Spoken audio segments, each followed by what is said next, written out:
Manchester United's injury crisis opens the door for academy stars. Manchester United's trip to Tottenham this weekend is shaping up to be a defining moment in their season, not just because of the Premier League table, but because of the fresh faces who could be stepping onto the pitch. With injuries depleting Ruben Amorim's squad, the United boss has called up 8 academy talents, a move that could provide both excitement and uncertainty ahead of the big clash. While academy promotions are nothing new in football, the sheer number of untested players in United's traveling squad highlights just how stretched the team has become. The absence of first-team regulars like Lisandro Martinez, Luke Shaw, Mason Mount, and Kobbie Mainoo has forced Amorim to get creative, blending youth with experience at a time when every point is crucial. For United fans, this situation might feel familiar. The club has a rich history of relying on academy graduates during injury crises, most famously with the class of '92.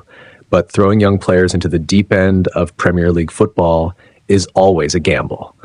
These teenagers have immense potential, but there's a big difference between thriving in youth football and coping with the intensity, physicality, and pressure of the senior game. Take 17-year-old Cheeto Obi Martin, for example. The former Arsenal prospect has been making waves with his goal-scoring exploits at youth level, but even the most talented young strikers can struggle to replicate that form when faced with experienced Premier League defenders. Similarly, midfielders like Sekou Kone and Jack Morehouse, while promising, will need time to adapt to the demands of senior football. That being said, opportunities like these can be transformative for young players. Whether or not they see game time on Sunday, simply being part of the first-team environment, training with senior pros, preparing for a big match, and feeling the matchday buzz will accelerate their development.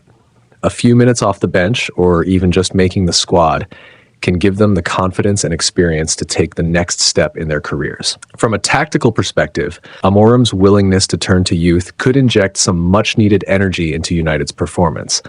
While integrating multiple young players into a side already struggling for consistency is risky, it may also provide a level of unpredictability that Spurs won't have planned for.